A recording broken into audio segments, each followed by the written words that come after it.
Dis Jamy, sais-tu combien de collants sont jetés en France chaque année ? Eh bien Fred, il se trouve que plus de 7000 tonnes de collants sont jetés chaque année à la poubelle. Ce qui est l'équivalent du poids de la Tour Eiffel. Voilà, on commence à faire beaucoup.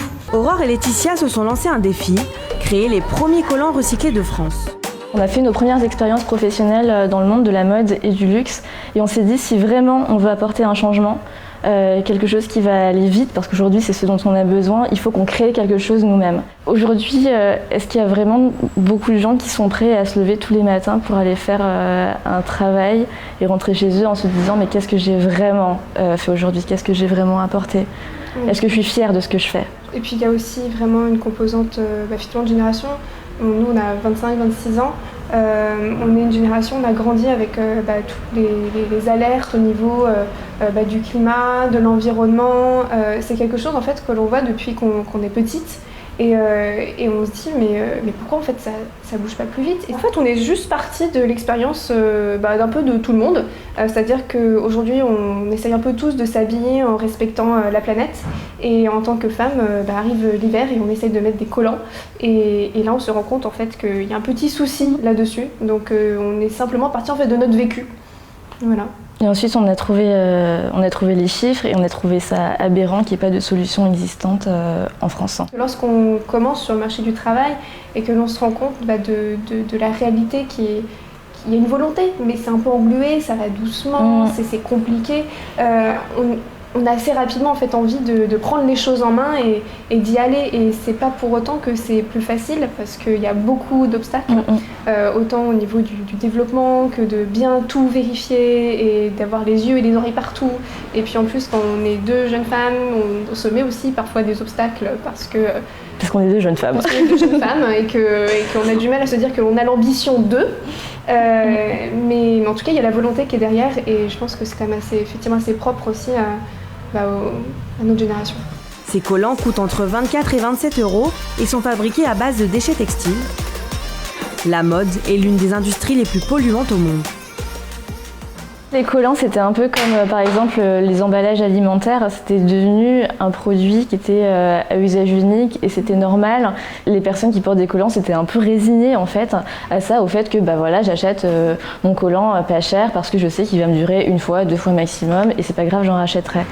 Et c'est vrai qu'à partir de là, peut-être que les marques n'ont pas ressenti le besoin de changer quelque chose, puisque finalement, on s'était résigné à ce produit jetable, inconfortable, polluant, sans vraiment se dire ça peut être autrement. Alors, nos collants sont faits en fibres recyclées à partir de déchets industriels que vous pouvez voir là. Voilà, donc ça ressemble à ça.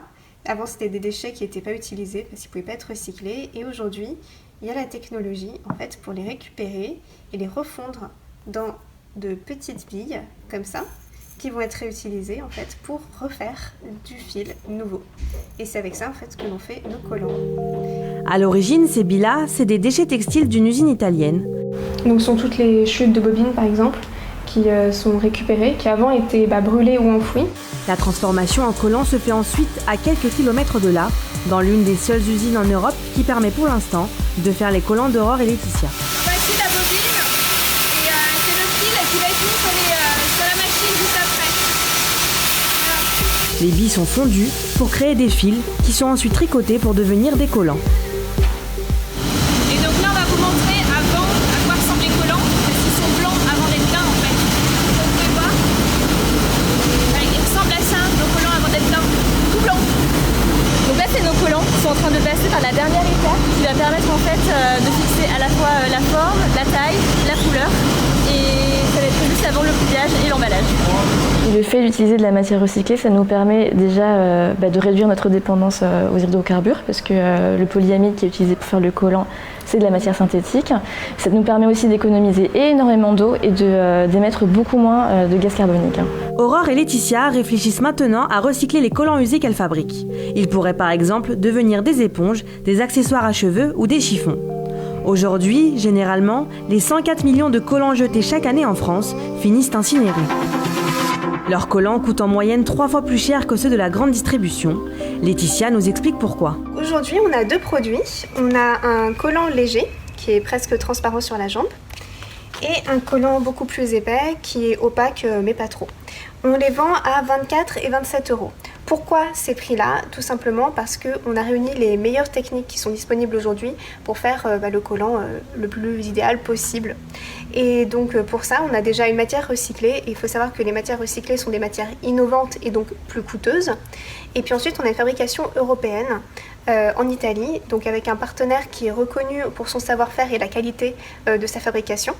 Et enfin, on a un design qui est presque unique puisque on l'a vraiment étudié pour être le plus confortable possible. Donc, si vous vous souvenez bien, la ceinture qui est très large et le sans couture. Et c'est comme ça qu'on arrive en fait à ce prix-là, qu'on a quand même voulu être le plus juste et équilibré possible.